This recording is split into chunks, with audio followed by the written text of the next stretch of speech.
Hi everyone, welcome you all to episode 2 of how I learn. आज की video बहुत interesting होने वाली है, वीडियो के एंड तक बने रहना।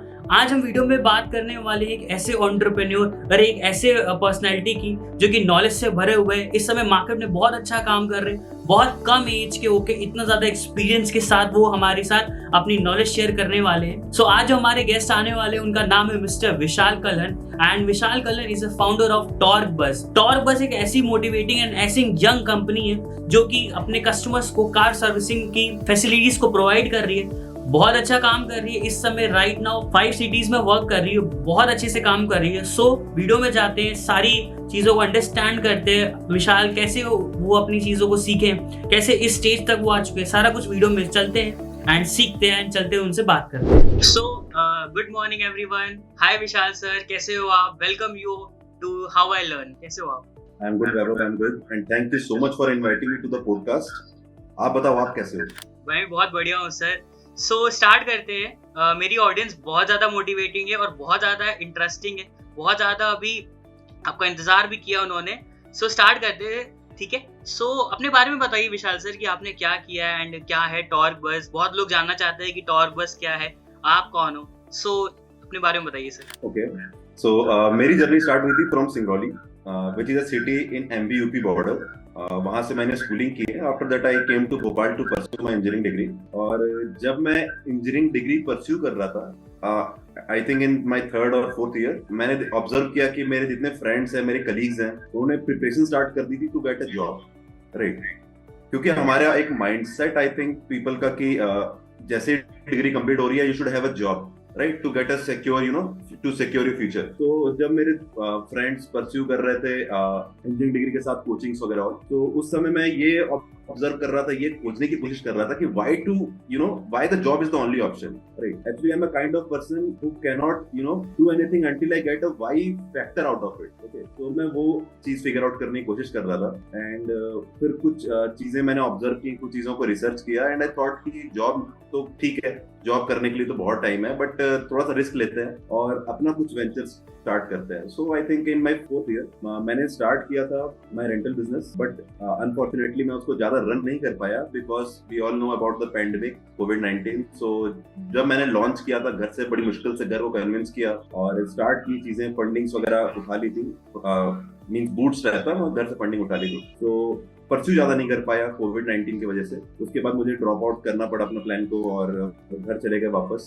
और मेरा 4th ईयर उस समय परस्यू कर रहा था, तो मैंने जॉब ज्वाइन कर लिया इन बायजूस। वहाँ पे कुछ समय जॉब किया, मार्केटिंग सीखा, कैसे यू नो क्लाइंट हैंडलिंग जिसको कहते हैं, कैसे कस्टमर से इंटरेक्ट करते हैं, कैसे उनकी प्रॉब्लम्स को समझते हैं, कैसे उनको काउंटर करते हैं, और वो सारी चीजें मैंने वहाँ सीखी। उसके बाद जब कोविड खत्म हुआ तो आई थॉट कि वापस ट्रैक पे आते हैं, जो सोचा था वापस उसको एटलीस्ट ट्राई करना चाहिए। तो वहां से फिर मैंने क्योंकि रेंटल का बिजनेस उस समय काफी हद तक मेरा बंद हो चुका था और कोविड-19 ने मुझे एक मौका दिया ये बैठ के ऑब्जर्व करने का कि चीजें काफी चेंज होने वाली हैं कोविड के बाद। तो रेंटल मुझे लगा कि प्रॉब्लम फेस करेगा स्टार्टिंग में। So I came up with a plan B कि कैसे, मुझे एक्चुअली ऑटोमोटिव इंडस्ट्री जो है ना, मुझे काफी इंटरटेन करती है। So I wanted to do something in this industry. तो फिर मैंने वहां से व्हीकल सर्विसिंग के ऊपर ध्यान दिया, ऑब्जर्व किया था एक्चुअली कि मेरे पेरेंट्स को, फैमिलीज को ये प्रॉब्लम फील कर रहे थे। तो आई थॉट कि चलो मैं ही सॉल्व कर देता हूँ। फिर वहां से मेरे दिमाग में ये आइडिया आया and I give it a try and we are still working on it. So this is how the Torque Bus came to the game.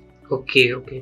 So sir, Torque Bus का आइडिया के बाद इसे स्टार्ट कैसे किया? कैसे, मतलब मैं ऑडियंस को बताइए किस तरीके से पहला गैराज ऑनबोर्ड हुआ, किस तरीके से काम शुरू हुआ, क्या टॉर्क बस क्या लेके आना चाहता है, वो सारा कुछ हमारी ऑडियंस जानना चाहती है आपसे। ओके, तो जैसे मैं बता रहा हूँ कि मैं उस समय सिंगरौली में ही था और जॉब जस्ट मैंने छोड़ दिया था। जॉब करते करते मैंने कुछ चीजों को, जो मेरा कह सकते हो कि आप मुझे ऐसा लगता है कि अगर आप कुछ मार्केट में अचीव करते हो ना, जब कुछ आप फिजिकली करते हो मार्केट में, उससे पहले आप मेंटली और इन योर ड्रीम्स आप उसको एक रोड मैप बना लेते हो, राइट? कि आप कैसे करोगे, कैसे मार्केट के अंदर लॉन्च करोगे, कैसे कस्टमर्स को लेके आओगे, कैसे गैराजेस को ऑनबोर्ड करोगे, कैसे सक्सेसफुल हो जाओगे, कैसे राउंडिंग है ना आप रेस कर लोगे, एवरीथिंग वो एक रोड मैप बन जाता है। तो काफी हद तक मेरे जो आप कह सकते हो मेरा जो परसेप्शन था उसको मैंने फैक्ट्स एंड फिगर्स के अंदर थोड़ा सा कर लिया था while I was pursuing my job. Okay, उसके बाद जब कोविड खत्म हुआ, आई थॉट कि मुझे जॉब छोड़नी पड़ेगी। मैंने कुछ समय जॉब के साथ ट्राई किया और मैं ये आपके ऑडियंस को भी ये बोलूंगा कि कभी भी कोई आइडिया हो तो कभी भी एट सडन जॉब छोड़ के उसके ऊपर ट्राई मत करो। जॉब के साथ पहले करने की कोशिश करो। जब जॉब आपका हर्डल बन जाए कि अब आपको इसको फुल टाइम करने का समय आ चुका है, उसके बाद आपको वो समय आ जाता है कि आपको जॉब छोड़ के फुल टाइम इस पे ध्यान देना चाहिए, राइट। सो सेम चीज हुआ। मैंने फिर जॉब को छोड़ा। ऑलरेडी मैं मार्केट के अंदर एंटर कर चुका था। मैं रियल प्रॉब्लम्स को सॉल्व कर रहा था। मैंने पहले गैराज को ऑनबोर्ड किया। मुझे याद है जब मैं पहले गैराज के पास गया था तो मेरे पास ज्यादा आइडिया नहीं था कि गैराजेस को क्या चाहिए और मैं उनको क्या दे पाऊंगा। बट मैं गैराज के पास गया। वो एक्चुअली फैमिली मेरी गाड़ी भी वहीं पे सर्विस होती थी। सो उनके पास गया, उनसे कुछ समझा, बात किया, तो मुझे आइडिया समझ में आ गया था कि उनको क्या चाहिए। उन्होंने मुझे सजेस्ट किया कि कैसे काम करो, और वो मेरा पहला वर्कशॉप था। तो आप कह सकते हो कि मेरा पहला जो स्टार्ट हुआ था वो मेरे फैमिली सपोर्ट के साथ ही हुआ। तो वहां से मैंने पहला गैराज ऑनबोर्ड किया। उनके साथ मैंने कुछ टर्म कंडीशंस किए कि मैं आपको कैसे काम करूंगा, बदले में आप मुझे कैसे रिटर्न्स दोगे। फिर जब पहला गैराज आ गया, फिर मैं कस्टमर्स की तरफ गया कि मुझे कस्टमर्स कैसे लेके आने हैं। और मैंने उसके ऊपर फिर स्ट्रेटजीज बनाना स्टार्ट कर दिया। और जब मेरे पास कस्टमर्स आने स्टार्ट हो गए तो मैंने गैराजेस को देना स्टार्ट कर दिया। इस तरीके से मुझे कहीं ना कहीं ये समझ में आ गया कि कस्टमर की क्या प्रॉब्लम है, रियल लाइफ क्या प्रॉब्लम है। जो मैं सोच रहा था वो प्रॉब्लम एक्चुअली एग्जिस्ट करती भी है कि नहीं। और वो वर्कशॉप जो है, जो मैं सॉल्यूशन दे पा रहा हूँ, वो सॉल्यूशन से उनकी प्रॉब्लम सॉल्व हो रही है कि नहीं। वहां से मुझे इसका रफ आइडिया मिल गया। इसमें अराउंड मुझे लगता है करीब 3 से 4 महीने का समय लगा होगा। जब मुझे लगा कि नहीं, चीजें ठीक कर रही है, मेरे कस्टमर्स मुझसे खुश हैं, उनको लग रहा है कि मार्केट के अंदर कुछ नई चीजें, कुछ नई सर्विस नई तरीके से उनको मिल रही है, फिर मैंने सिंगरौली के अंदर ही कुछ न्यू गैराजेस को ऑनबोर्ड किया। तब तक मुझे थोड़ा आइडिया भी हो गया था कि गैराजेस की नीड क्या है, और मैं चीज़ों को समझ रहा था। फैक्ट्स एंड फिगर्स सब कुछ मुझे समझ में आ रहे थे अच्छे से। मैं एक्चुअली हर चीज़ को नोट डाउन करने की मुझे आदत है कि, और मुझे लगता भी है कि करना चाहिए कि अगर आपको कोई प्रॉब्लम फेस कर रहे हो, actually it is not a problem. अगर आप कोई भी आप कोई प्लानिंग कर रहे हो और उस प्लानिंग के अंदर कोई हर्डल आप फेस कर रहे हो, राइट, तो आप उसको जितना क्लैरिटी से आप उसको नोट डाउन कर पाओगे कॉपी में, आपकी 50% प्रॉब्लम वहीं पे सॉल्व हो जाती है। तो मैं वही टेक्निक यूज करता था। मैं जो भी चैलेंजेस फेस कर रहा हूँ मार्केट में, उसको नोट डाउन करता था, उसके प्रॉब्लम्स के सॉल्यूशंस को फिर नोट डाउन करता था। क्या एग्जिस्टिंग सॉल्यूशंस क्या हो सकता है, अल्टरनेटिव क्या हो सकता है, फिर मार्केट में लेके आता था, उसको ट्राई करता था। अगर वो मॉडल वर्क कर गया तो फिर उसको आगे एक्सपेंड करने की कोशिश करता हूँ। अगर नहीं वर्क कर रहा है तो will go with the plan B और प्लान सी और plan D. So this is my way of working, और मैं इसी तरीके से कर रहा था। सक्सेसफुली मेरे पास सिंगरौली के अंदर मैंने काफ़ी अच्छा रिस्पॉन्स मुझे मिला। मैंने सिंगरौली में करीब 1.5 साल इसको काम किया, और करीब मुझे लगता है अराउंड मेरे पास सिंगरौली में करीब 4 फ्रेंचाइजीज मैंने ओपन कर ली थी, और 4 फ्रेंचाइजीज के साथ मैंने अराउंड 300+ कस्टमर्स को सर्व किया था। तो which is a good numbers, जो कि आप देखोगे जनरली जो गैराज जो ऑलरेडी वहाँ पे एग्जिस्ट कर रहा है वो भी अचीव नहीं कर पा रहा था कहीं ना कहीं। तो आई थिंक इससे मुझे काफी मोटिवेशन मिला। तो this is how I started, और 1.5 साल के अंदर मुझे फिर काफी ज्यादा आइडिया ऑलरेडी हो चुका था, और मुझे समझ में आ गया था कि क्या मैं गलत कर रहा हूँ और क्या मुझे आगे करना है।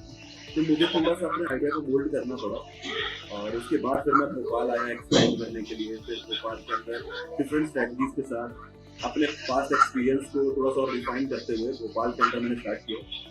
और अभी भोपाल के अंदर मुझे ज़्यादा समय नहीं हुआ है। इन लास्ट 2 मंथ्स मेरे पास भोपाल के अंदर अराउंड 6 फ्रेंचाइजीज हैं जो मेरे टर्म कंडीशन के साथ वर्किंग है ऑलरेडी, एंड मैंने अराउंड 1100 कस्टमर्स को अभी तक सर्व कर चुका हूँ। बहुत अच्छी बात है सर। मैं इसको ट्रैक्शन की तौर पे नहीं देखता हूँ, it is a part, right. ये मेरे बिजनेस का एक पार्ट है। That traction is the best part is I have 67% retention rate. Retention I guess मैं आपके ऑडियंस को थोड़ा सा और क्लैरिफाई कर देता हूँ। बिल्कुल सर, बिल्कुल। रिटेंशन वो होता है कि आपका जो कस्टमर आपके पास आता है वो दोबारा आपके पास है, वो आपको छोड़ के ना जाए। So I have a 67% retention rate, which is pretty good for a beginning, but we are still working to improve it. Okay, so sir इतनी छोटी एज में लोगों की इतनी बड़ी बड़ी प्रॉब्लम सॉल्व कर रहे हो, गाड़ी की प्रॉब्लम सॉल्व कर रहे हो ना, गाड़ी एक लोगों के दिल से बहुत करीब होती है, वो प्रॉब्लम सॉल्व कर रहे हो। मुझे ये बताओ कि वो प्रॉब्लम सॉल्व करने से पहले इस एज में 25 साल की या 26 साल की एज में, इतनी यंग एज में पेरेंट्स को कैसे कन्विंस किया, कैसे मनाया कि यार अपनी प्रॉब्लम अभी सॉल्व ना करके दूसरों की प्रॉब्लम सॉल्व करने चाह रहे हैं, वो चीज कैसे करी? ओके, एक्चुअली मुझे ऐसा लगता है कि अगर आप अपने, क्योंकि अगर आप स्टार्टअप के अंदर आ रहे हो ना, अगर आप कोई बिजनेस स्टार्ट कर रहे हो, तो आपकी लाइफ में ऐसे सिचुएशंस तकरीबन रोज आएंगी जहां पे आपको कभी ना कभी किसी ना किसी को कन्विंस करना पड़ेगा। राइट, हो सकता है कि आपको इन्वेस्टर्स को कन्विंस करना पड़ेगा, आपको वर्कशॉप्स को कन्विंस करना पड़ेगा, आपको कस्टमर्स को कन्विंस करना पड़ेगा, इवन अदर क्लाइंट्स होते हैं, कस्टमर्स की प्रॉब्लम्स होती है, सबको रिजॉल्व करना पड़ेगा। तो अगर आप 100 लोग को कन्विंस करने का सोच रहे हो और अगर आप पेरेंट्स को कन्विंस कर पाते हो तो उसके बारे में सोचने की जरूरत है। और मुझे ऐसा लगता है कि पेरेंट्स एक ऐसा सुपर पावर होता है। मैं ये अभी इसलिए बोल सकता हूँ क्योंकि मैंने ये हर्डल्स को क्रॉस किया है। तो स्टार्टिंग में हाँ मेरे लिए भी मुश्किल था जब मैंने जॉब कर रहा था और मेरी डिसेंट सैलरी थी, मतलब इतना अर्न कर ले रहा था कि काफी अच्छा सब कुछ हो रहा था, काफी अच्छा प्लानिंग था, मेरे पेरेंट्स को भी काफी एक्सपेक्टेशंस हो गई थी, everything was going pretty good. उसके बाद जब मैंने बिजनेस का प्रपोजल पेरेंट्स सामने डाला, एक्चुअली मैंने इंजीनियरिंग में ये बात ऑलरेडी कर चुका था उनके साथ और मैंने स्टार्ट भी किया था, बट कोविड की वजह से मेरा आइडिया फ्लॉप हो गया था। अब दोबारा जब मैंने जॉब के बाद जब मैं ऑलरेडी अर्न कर रहा हूँ, उसके बाद उनको कन्विंस करना कि आप मुझे जॉब छोड़ के अगेन मुझे परस्यू करना है अपना बिजनेस, अपना आइडिया को, तो वो कहीं ना कहीं डिफिकल्ट हो जाता है, राइट, पेरेंट्स के लिए भी। और वो उनकी गलती मैं नहीं बोलूंगा, वो कोई भी होगा, आई थिंक अगर उनकी जगह मैं भी होता तो शायद मेरे लिए भी डिफिकल्ट होता ये फैसला लेना कि जॉब ड्रॉप करके जहाँ पे आप एक सिक्योर लाइफ आप कर सकते हो, वहाँ पे आप एक स्ट्रगलिंग लाइफ को, है ना, क्योंकि स्टार्टअप के अंदर बहुत स्ट्रगल्स होते हैं, बहुत डाउनफॉल्स होते हैं, and again there is a risk कि आप सब कुछ खो भी दोगे एक समय के बाद। थोड़ा सा डर लगता भी है, डर ज्यादा लगता है वैसे। एग्जैक्टली, डर ज्यादा लगता है, रिस्क ज्यादा है, एंड अगेन क्योंकि मार्केट इज सो अनसर्टेन, तो कभी भी हो सकता है कि एक समय के बाद आप कंपनी को बहुत ऊंचाइयों पे लेके जाने के बाद भी आप हो सकता है सब कुछ खो दो, राइट। तो और इसके बहुत सारे एग्जांपल्स हैं, हम स्टीव जॉब्स के बारे में हमने सुना हुआ है and we all know most of the examples. तो वो कहीं ना कहीं वो रिस्क होता है। तो मेरे पेरेंट्स को कन्विंस करना थोड़ा सा स्टार्टिंग में मेरे लिए मुश्किल जरूर था, बट जरूरी भी था। वो एक ऐसा हडल था जो मुझे क्रॉस करना था, और मीन्स आप कह सकते हो कि मैं थोड़ा पैशनेट भी था और मैं सिंसियर भी था, मुझे वो करना जरूरी था। सो मैंने उसको ट्राई किया और कहीं ना कहीं मैंने अपने पेरेंट्स को कन्विंस किया। सिंगरौली में जो 1.5 साल थे वो मैंने उनको कहीं ना कहीं प्रूव करके दिखाया कि नहीं ये मार्केट में वर्क करेगा। मैंने उसमें डिसेंट अमाउंट भी अर्न किया। 3 इडियट ने कुछ एफर्ट डाला था मूवी में कुछ माइंड में कि यार जाते हैं पापा के पास, ऐसा कुछ? हाँ वो थोड़ा मुश्किल था। मुझे याद है जब हम एक्चुअली डिनर करते थे साथ में, मेरे घर में एक हैबिट है शुरू से कि पूरी फैमिली साथ में डिनर करती है। तो जब हम डिनर करते थे तो घर में एक इंटेंस माहौल थोड़ा सा बन गया था, क्योंकि घर वालों को मालूम था कि ये जॉब छोड़ने के बारे में सोच रहा है ना। तो जब भी हम डिनर करते थे, जब भी फुल फैमिली साथ होती थी, तो यही टॉपिक होता था हमेशा। और ये टॉपिक काफी दिनों तक, हफ्तों तक या आई थिंक महीनों तक चला कि अभी भी सोच लो, अभी भी समय है, देख लो, मत करो एंड ऑल। तो काफी इंटेंस माहौल हो गया था और थोड़ा मुश्किल तो था, लेकिन कहीं ना कहीं फिर पेरेंट्स ने भी देखा कि नहीं ये कर रहा है, और सिंगरौली के अंदर मैंने उनको ट्रैक्शन, कुछ रिजल्ट्स भी जनरेट करके दिए। ज्यादा पैसे तो नहीं हुआ करते थे, मैंने जो अर्निंग की थी ना जॉब के थ्रू भी, वो कोविड का समय था। मेरे फादर भी एक्चुअली बिजनेस ही करते हैं, तो उनका बिजनेस भी कोविड में बंद हो गया था, तो मैंने उनको भी हेल्प सपोर्ट करने में इन्वेस्ट किया। और जब मैं यहाँ पे बिजनेस कर रहा था तो भी मैं जो अर्निंग कर रहा था, तो मैं अपने पेरेंट्स को दिखाता था, उनको सपोर्ट करता था, खर्च करता था, ये दिखाने के लिए देखो मैं अर्न कर रहा हूँ। जॉब कर रहा था तो भी आपको सपोर्ट कर रहा था, और अभी बिजनेस कर रहा हूँ तो भी मैं आपको सपोर्ट कर पा रहा हूँ। सो आई कैन डू इट। मतलब ज्यादा चेंजेस नहीं है, बस चेंज ये है कि वहाँ पे मुझे 9 to 7 की जॉब करनी थी, यहाँ पे मैं 24/7 जॉब कर रहा हूँ, बट मैं खुश हूँ और मैं आपको अगेन सपोर्ट कर पा रहा हूँ। तो वो थोड़ा सा मैंने उनको ट्रैक्शन जनरेट करके दिया और कहीं ना कहीं मैंने उनको कन्विंस कर लिया। और अभी आप कह सकते हो कि my parents are the super power for me, क्योंकि अब उनको मेरे ऊपर बिलीव है, वो जानते हैं कि ये कर लेगा। आई थिंक उनके मन में ऐसा आइडिया है, तो उनका सपोर्ट है। चलो ठीक है सर, एक और सवाल बहुत ज्यादा मेरे दिमाग में आ रहा है कि इतनी कम एज में, 25-26 साल की एज में, इतनी अच्छी टीम के साथ इतना सब कुछ 3-4 सिटीज में काम करने पे क्या कभी डिमोटिवेशन नहीं आता क्या आपके अंदर, टीम के अंदर? क्योंकि स्टार्टअप मैंने देखा है बहुत लोग मोटिवेटेड रहते हैं, कभी ना कभी ऐसा फेज आता होगा ना कि यार एकदम डिमोटिवेट हो गए या टीम डिमोटिवेट हो गए, उससे कैसे मोटिवेट करें? तो उस फेज को कैसे हैंडल करते हो आप? एक्चुअली मैं ये बोलूंगा कि जो आप बोल रहे हो ना कि स्टार्टअप्स में सब आपको काफी मोटिवेटेड दिखते हैं, तो दैट इज ट्रू, सब मोटिवेटेड दिखते हैं, बट उसकी बैक एंड आप स्टोरी अब जब जाओगे ना तो आपको मालूम चलेगा कि कितने स्ट्रगल्स है, कितनी बार हर स्टार्टअप में। आई थिंक आप एग्री भी करोगे मेरे से कि हर स्टार्टअप पे, हर फाउंडर के लाइफ में आई थिंक हर दूसरे दिन, हर हफ्ते या हर मंथ ऐसे सिनेरियोस आते हैं जब उसको लगता है कि यार सब खत्म हो जाएगा, अब नहीं कर पाऊंगा, ये प्रॉब्लम आ गई, कैसे करूंगा, यू नो, काफी स्ट्रेस हो जाता है और लगता है कि नहीं यार अब शायद यहीं तक था ये सफर। लेकिन उसके बाद स्टार्टअप एक ऐसी जर्नी है, आई थिंक ये इतनी अनसर्टेन है you have a gun in your head, you know. So आपके पास हमेशा वो रहता है कि आपके ऊपर एक तलवार लटकी हुई है और या तो आप करो या मरो वाली सिचुएशन में हो। आपने सोचा था, आपने आइडिया देखा और आपको मार्केट के अंदर इसको एग्जीक्यूट करना है, तो आपके पास हमेशा, मैं ये मानता हूँ कि आपके पास हमेशा, चाहे वो स्टार्टअप हो या कोई भी हो, लाइफ के किसी भी सिनेरियो में आपके पास सिर्फ दो सिचुएशंस होती हैं any time. The first one is you can quit और यू डोंट क्विट, राइट। तो या तो आप क्विट कर जाओगे, एंड एक्सक्यूजेस जो होते हैं कि इस वजह से नहीं हो पा रहा, so excuses is a kind of quitting for me, right. तो मुझे ऐसा लगता है कि या तो आप क्विट करोगे या तो फिर आप कहीं ना कहीं वो आपके ऊपर वो गन है और यू नो, सो आपको वो करना ही करना है, तो आप किसी ना किसी से फिगर आउट करोगे और उसको करके चले जाओगे। तो हाँ, वो होता है। टीम भी कई बार डीमोटिवेट होती है, मैं खुद भी डीमोटिवेट होता हूँ कभी कभी। मुझे लगता है कि नहीं यार, नहीं हो पा रहा है, बट अभी तक तो सब कुछ अपन ने फिगर आउट किया है। और जब भी ऐसा कुछ हुआ है तो वी हैव कुछ दिन को प्लान करते हैं, एक दिन, 2 दिन, एक हफ्ता लगता है, प्लान करते हैं, and we get out the best solution out of it. और मार्केट में वर्क करता है और अभी वर्क कर रहा है। So therefore we are in few cities and अभी hopefully हम और cities के अंदर expand करने का देख रहे हैं। And जल्दी I think जब next time आप मुझे invite करोगे so we will not be limited to Definitely, हम हो सकता है कि multiple states के अंदर डील कर रहे होंगे। बिल्कुल बिल्कुल सर।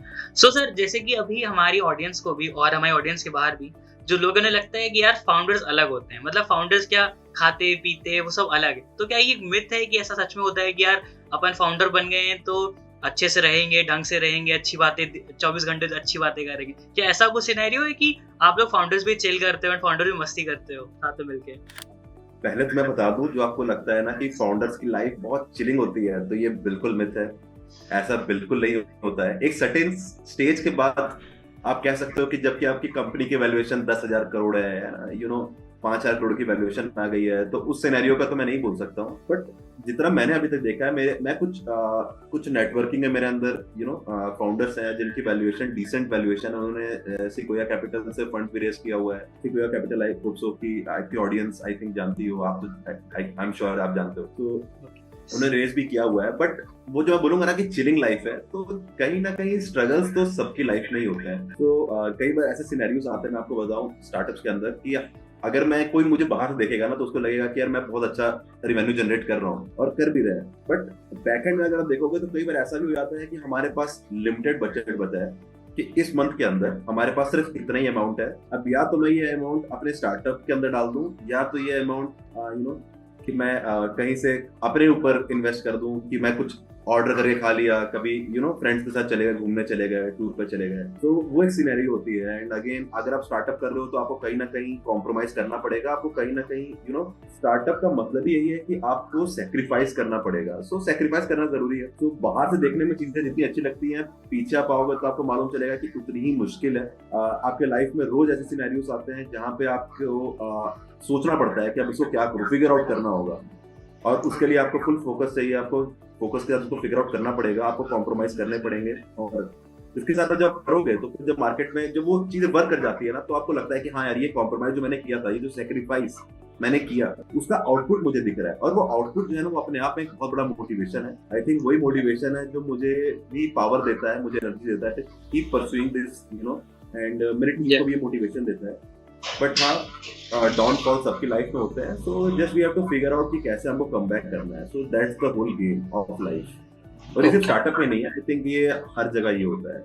जो वर्किंग प्रोफेशनल्स हैं, या डॉक्टर्स हैं, या फिर हाउस वाइफ है, इवन उनकी लाइफ में भी डाउनफॉल्स तो आते ही हैं, आई एम श्योर, है ना। बट उनको फिगर आउट करना पड़ता है, and you have to cope up with it. तो सर, आपने क्या देखा अपने आप को 10 साल बाद आप कहाँ देखना चाह रहे हो? क्या आपके दिमाग में क्या विजन चल रहा है? क्या 10 साल बाद टॉर्क बस है, या आप इस पोजीशन पे हो? कुछ आपने ऐसा सोचा है कि आप कहाँ पे होगे एंड क्या चीज प्लान कर रहे हो? क्या चल रहा है दिमाग में, क्या चल रहा है? ऑफ कोर्स सोचा है, एंड मैं बताऊं तो उसी की वजह से हम लोग ये कर भी रहे हैं, क्योंकि मैंने अपने आप को 10 साल के बाद जहाँ सोचा है, आई थिंक उसी की वजह से हम लोग इसके ऊपर परस्यू कर रहे हैं। मुझे ऐसा लगता है कि ड्रीम्स देखो बड़े देखना जरूरी है। हम लोग के भी बहुत सारे प्लान्स हैं। जब मैं आपको एक स्टोरी बताता हूँ, है ना, मैं आपको एक चीज बताता हूँ। आपने जो क्वेश्चन किया है, तो जो मेरे दिमाग में अभी एक स्टोरी आई है, so I am just telling you that कि आपने बॉडी बिल्डर्स को देखा होगा, राइट। हम देखते हैं कि आज के टाइम पे जिम फ्रीक्स बहुत ज्यादा हो गए ना, बॉडी बिल्डर्स जो बहुत ज्यादा हो गए इंडस्ट्रीज के अंदर है, हर जगह। बट आप ये सोचो कि ये स्टार्ट कैसे हुआ। क्या जब हम पैदा हुए थे या जब आप 5 साल के थे या means in your very early stage, आपने कभी सोचा था कि मैं बड़े होकर एक बॉडी बिल्डर बनूंगा? नहीं सोचते ना। अभी हम लोग बात करते हैं, बड़े बड़े बॉडी बिल्डर्स की बात करते हैं, आर्नोल्ड की बात करते हैं ऑल। सो क्या वो बचपन से उसका ये पैशन था क्या कि मैं बॉडी बिल्डर बनूंगा? नहीं था। लेकिन वो बॉडी बिल्डर क्यों बना? उसने एक अच्छी फिजिक क्यों की? आज के टाइम पे हर आदमी जो एक अच्छी फिजिक की जो उम्मीद करता है और उसके लिए जो इतनी मेहनत कर रहा है, जिम जा रहे हैं, वो क्यों कर रहे हैं? उसके पीछे रीजन जानते हो क्या है? मुझे ऐसा लगता है उसके पीछे रीजन जो है ना वो ये है कि हम देखो जब बचपन से, आई थिंक आपने भी कभी ना कभी ये सपना देखा होगा कि आपके स्कूल के ऊपर टेररिस्ट ने अटैक कर दिया है, you are the superman kind of thing, और आपने सबको बचा लिया, राइट? आई थिंक ये सभी देखते हैं, सारे लड़के देखते हैं। आई थिंक सभी देखते हैं ना। आपकी एक क्रश होगी स्कूल में कि वो फंस गई है कहीं पे और आप जा रहे हो, है ना, 10 लोगों के बीच में आप लड़ रहे हो और उसको बचा के लेके आ रहे हो, राइट? सो वो सपने जो है ना वो हम स्टार्टिंग में देखते हैं, हमको कार्टून्स के थ्रू या मूवीज के थ्रू, वो एक है ना, right? We assume ourselves in their position. अब हम कैसे उसको एनालाइज देखते हैं कि सुपरमैन जो है या फिर जो भी जो सुपर हीरोज है उनकी एक अच्छी फिजिक होती है। हम उनको देखते हैं कि वो एक गुड पर्सनालिटी है, उनके पास बहुत पावर है, उनके बाइसेप्स जो है वो 8 इंचेस के हैं, राइट? सो हम उसको वो देखते हैं कि अगर मुझे सुपर हीरो बनना है तो हमको भी वो अचीव करना पड़ेगा जो हम उनमें देख रहे हैं। सो वहां से स्टार्ट होती है बॉडी बिल्डिंग की जर्नी। फिर कुछ लोग इसको भूल जाते हैं, बट कुछ लोग इसको दिमाग में रहता है, ये एक परसेप्शन बन जाता है ना, आपके दिमाग में एक पर्सोना बन चुका है ऑलरेडी कि अगर आपको लाइफ में वो एक super hero kind of thing achieve करनी है तो आप एक अच्छी फिजिक चाहिए, है ना, आपको अपने अंदर एक पावर चाहिए, एंड उसके लिए आप जिम जाते हो, उसके लिए आप वो स्ट्रगल करते हो, उसके लिए आप मेहनत करते हो, एंड एट द एंड आप वो गुड फिजिक और वो अचीव कर लेते हो, राइट? एंड उसी को हम देखते हैं कि आज के टाइम पे लोग इंस्टाग्राम पर डालते हैं, शर्टलेस फोटोज पिक कर रहे हैं, राइट? और अपने आप को अभी भी देखो, वो अपने आप को कहीं ना कहीं आप देखो कंपेयर करते हैं कि ये देखो ये सुपर हीरो था, या फिर जो भी हम लोग देखते हैं एक्टर्स को देखते हैं जिनकी अच्छी फिजिक है, देखो मेरी फिजिक कैसी है ना, ये तो एक्टर है ना, ये जो भी हीरो है और मेरी फिजिक कैसी है, हम कंपेयर करते हैं क्योंकि वो पर्सोना हमारे दिमाग में, हमको मालूम हो या ना हो, लेकिन ऑलरेडी बन चुका है। सो this is the power of big dreams, right? आप जितना बड़ा सोचोगे ना उतना ज्यादा मुझे ऐसा लगता है कि जितना ज्यादा बड़ा सपना देखते हो, जितनी बड़ी आपकी प्लानिंग होती है, तो ये नेचर इस तरीके से बना हुआ है कि वो कहीं ना कहीं आपकी हेल्प करता है उसको अचीव करने के लिए, राइट? तो आपके चैनल के माध्यम से मैं भी आपके व्यूअर्स को भी यही सजेस्ट करूंगा कि कभी ये मत सोचो कि मैं बड़ा सपना देख रहा हूँ तो बहुत फिक्शनल है, राइट? फिक्शनल कुछ भी नहीं होता है। आप जितना बड़ा सपना देखोगे तब आप सोचोगे उसको अचीव करने का, राइट? तो सपने बड़े देखो, फिक्शनल लोग कोई प्रॉब्लम नहीं है, नेचर आपकी हेल्प करेगा उसको अचीव करने के लिए और आप कहीं ना कहीं उसको अचीव कर ले जाओगे। तो वैसे ही बिजनेस को लेके भी मेरे बहुत सारे प्लान्स हैं, बहुत सारे ड्रीम्स हैं और बहुत बड़े ड्रीम्स हैं एक्चुअली। हमारा भी टारगेट है कि अभी जैसे हम कुछ सिटीज के अंदर, मल्टीपल सिटीज के अंदर अभी ऑपरेट कर रहे हैं, इसको हम मल्टीपल स्टेट्स में लेके जाएं एंड इसको एक ग्लोबल कंपनी बनाएं, राइट? एक बिल्कुल सर, बिल्कुल होगा। ऐसे काम करते हो और ऐसे इतनी अच्छी टीम के साथ वर्क कर रहे हो, बिल्कुल होगा। तो सर लास्ट क्वेश्चन मेरा ये रहेगा कि ऐसी कौन सी 3 चीजों की मार्केट ने आपको सिखाई, हमारी ऑडियंस को बताइए। 3 चीजों की बेस्ट लग रही है यार, ये मार्केट से आपने सीखी है। 3 चीजें जो मुझे मार्केट से मैंने सीखी है। सो फर्स्ट ऑफ ऑल तो मैं ये बोलूंगा जो मैंने अभी आपको बताया, द ड्रीम्स, कि जब आप रियल लाइफ में इसको एनालाइज करने लगोगे तो आपको ये चीज समझ में आती है। तो this is the first thing जो मुझे लगता है, मैंने इसको खुद ऑब्जर्व भी किया है और मैंने लोगों को वो चीजों को होते हुए देखा है। Okay, so this is the first thing. Second, अगर मैं बोलूंगा तो मैं अपने इंडस्ट्री के बारे में बताता हूँ, है ना, जो मैंने अपनी इंडस्ट्री के बारे में सीखा है कि यहाँ पे क्या है कि मेरी इंडस्ट्री में मैंने एक चीज ऑब्जर्व की है कि जो मैकेनिक्स है, राइट, ये जो मार्केट है ना ऑटोमोटिव का, वो बहुत अनऑर्गेनाइज मार्केट है, right? And in through Torbus we are working to organise that market, right? So ये मार्केट अनऑर्गेनाइज है, बहुत अनसर्टेन मार्केट है। सो कहीं ना कहीं आप कितना भी अच्छा ऑफर करने जाते हो ना मैकेनिक्स को, तो वो कहीं ना कहीं अभी उतना एजुकेटेड नहीं है, राइट? इंडिया का मार्केट जो है अभी ग्रो कर रहा है, अभी चीजों को ठीक होना बाकी है, बहुत स्कोप बाकी है मार्केट के अंदर। सो मैंने दूसरी चीज ये सीखी है कि इस इंडस्ट्री के अंदर अगर वर्क करना है तो थोड़ा सा चैलेंजिंग है, लेकिन अगर आप सही तरीके से करोगे, सही डायरेक्शन पे करोगे, आपको लोगों के हिसाब से बात करनी आनी चाहिए, राइट? तो मेरा पॉइंट ये होगा, सेकंड पॉइंट, कि अगर आप किसी इन्वेस्टर से पिच कर रहे हो या फिर किसी हाईली प्रोफेशनल से पिच कर रहे हो तो आपका कन्वर्सेशन या आपकी बातें अलग तरीके से होनी चाहिए। और अगर आप किसी मैकेनिक से बात कर रहे हो या फिर आप कहीं लोकल पार्टनर से बात कर रहे हो तो आपकी बात का कॉन्टेक्स्ट जो होता है वो अलग होना चाहिए, सो दैट कि आप दोनों जगह आपका टारगेट है डील को क्लोज करना, एंड उसके लिए आपका कन्वर्सेशन जो पावर है वही आपका सुपर पावर है, right. So this is the second thing जो मैंने सीखी है। और थर्ड मैं बोलूंगा कस्टमर्स के बारे में मैं बताता हूँ, इंडियन कस्टमर्स के माइंडसेट के बारे में जो मैंने ऑब्जर्व किया है। इंडिया का जो माइंडसेट है वो काफी डिफरेंट है अगर हम कंपेयर करते हैं यूएस के क्लाइंट से या फॉरेन क्लाइंट से। वहां पे क्या है, लोग क्वालिटी को ज्यादा प्रिफर करते हैं, बट इंडिया के अंदर क्या है कि अगर आप किसी सैलून पे जा रहे हो तो हो सकता है कि आप पिछले 10 साल से उसी सैलून पे जा रहे हो, राइट। अगर आप किसी मैकेनिक के पास जा रहे हो तो हो सकता है कि आप पिछले 10 साल से उसी मैकेनिक के पास जा रहे हो, राइट। इवन मैं आपको बताऊं कि लड़कियां जहां गोलगप्पा खाना पसंद करती हैं, है ना, स्मॉल एग्जांपल से बता रहा हूँ, वो जनरली वही जाती हैं। कॉलेज से निकलेंगी तो उसी के पास गोलगप्पे खाएंगी, राइट। जनरली दूसरी जगह भी ट्राई करती है बट जनरली वहीं पे जाएंगी। तो इंडिया का मार्केट ऐसा है कि वो जहां पे एक बार बंद जाते हैं वो जल्दी उसको छोड़ते नहीं है, अनलेस कि आपको उनसे ज्यादा बेटर और उनसे ज्यादा सस्ता ऑप्शन मिल जाए। इंडिया का मार्केट जो है वो बहुत ज्यादा प्राइस सेंसिटिव मार्केट है, राइट। सो आपको इस मार्केट को अचीव करने के लिए अच्छी क्वालिटी देनी पड़ेगी, है ना। आपको ज्यादा उनको कन्वीनियंस देना पड़ेगा, ऑन डोर डिलीवरी देनी पड़ेगी, एंड इवन इसके ऊपर आपको उनको डिस्काउंट्स भी देना पड़ेगा, राइट। आप उनको अच्छी क्वालिटी भी दोगे, अच्छी सर्विस दोगे, उनको कन्वीनियंस दोगे, एंड अगेन आप उनको वो कम प्राइस में भी चाहिए, राइट। सो वो काफी चैलेंजिंग हो जाता है, बट समहाउ उसको फिगर आउट करना पड़ता है। सो आई थिंक मैंने मार्केट से ये 3 मेजर चीजें ही अभी सीखी, Okay. And I think it works. Okay. So thank you sir for this lovely podcast. बहुत अच्छा लगा आपसे बात करके, बहुत चीज सीखी। टॉर्बस के बारे में हमारे व्यूअर्स को, बहुत लोगों को पता चला, बहुत अच्छा लगा। बहुत सारी आपसे इंस्पिरेशन, मोटिवेशन हम लोग लेंगे एंड आगे ग्रो करेंगे एंड बहुत अच्छे से वर्क आप लोग भी करोगे। एंड मैं खुद पर्सनली टॉर्बस को बहुत आगे देखना चाहता हूँ, और हमारे व्यूअर्स भी। हर घर में टॉर्बस का एक होना चाहिए नाम कि यार गाड़ी है तो टॉर्बस, या जैसे कि आप लाइन कहते हो टॉर्क है तो सही है, वो लाइन भी हमें बहुत अच्छी लगती है। सो बहुत अच्छा लगा सर आपसे बात करके, and thank you all, thank you sir for this podcast. And मिलते हैं अपन फिर नेक्स्ट वीडियो में, नेक्स्ट फिर आपसे बहुत सारी बातें होंगी। ओके, तब तक के लिए bye. Okay, bye. Thank you so much for inviting me to the podcast, and मैं आपको भी बहुत ज्यादा बधाई दूंगा और आपको ऑल द बेस्ट विश करूंगा, क्योंकि आपका भी नया चैनल है, तो दैट कि आपका भी चैनल जो है काफी ग्रो करे। So I wish you all the best for that. Okay, thank you so sir, much for thank you sir, inviting me. Thank you, okay sir.